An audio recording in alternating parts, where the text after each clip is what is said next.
G'day, it's Jamie, and welcome to Where's My Yowie. Today I'm reading two old newspaper articles about a Yowie sighting at Avondale in 1871, so we'll get into it. The first article was published in the Geelong Advertiser, dated Wednesday the 3rd of May 1871, titled An Australian Gorilla. Mr George Osborne, a census collector, on going his round, actually was within shooting distance of a real live gorilla. His narrative, published in the Illawarra Mercury, is as follows. On my way from Mr Matthew Keen's, coming down a range about half a mile behind Mr John Graham's residence at Avondale, after sunset, my horse was startled at seeing an animal coming down a tree, which I thought at the moment to be an Aboriginal, and when it got within about 8 feet of the ground, it lost its grip and fell.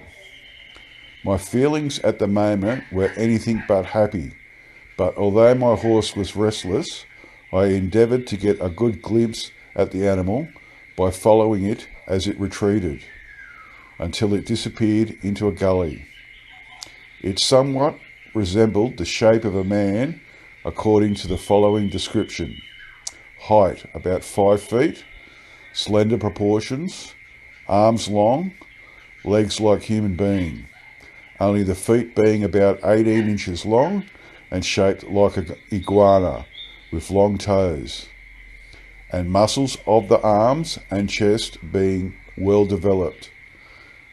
The back of the head straight with the neck and body, but the front of the face projected forward with monkey features.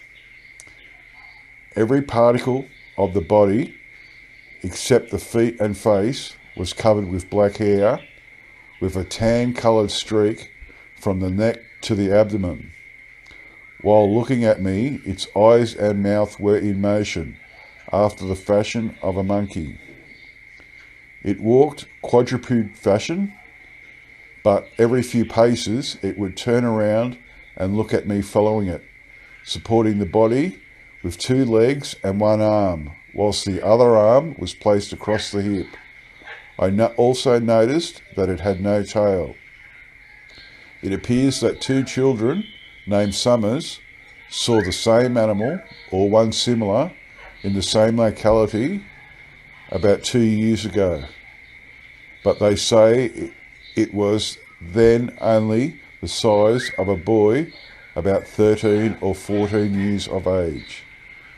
The end. Okay, so the second article is published in the Sydney Empire, dated Tuesday the 2nd of May 1871, titled The Supposed Illawarra Gorilla.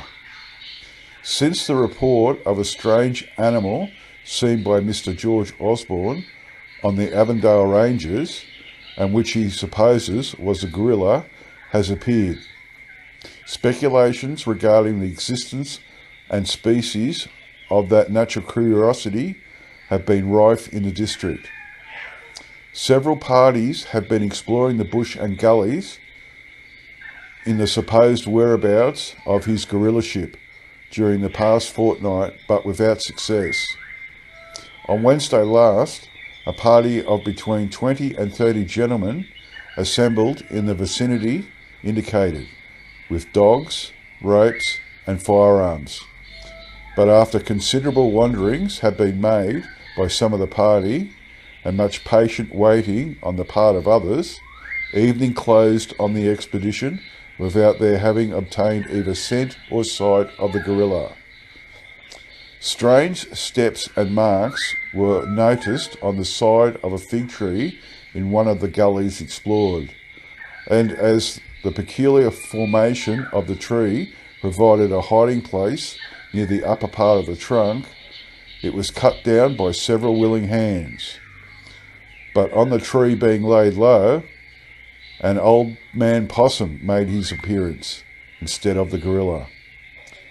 It is to be hoped that the animal may be captured without delay, and as there is some talk of an expedition being started in Sydney for the purpose, the young men of this district should bestir themselves and not allow others to carry away the praise and profit, as well as the prize involved in the strange affair. A person who has resided on the Bulli Mountain for several years positively asserts that an animal similar to that seen by Mr Osborne, but considerably larger, has been seen in the bush in that locality more than once and by different persons, and that no dogs can be found to face it. Illawarra Mercury. The end. Well, that's a very interesting story. My favourite bit of that story, and it makes me laugh, was so they reckon they found the Yowie hiding in a tree, so they've cut it down, and it was a possum. Classic. Okay, that's it from me. I'll get it back to you all next time. Bye.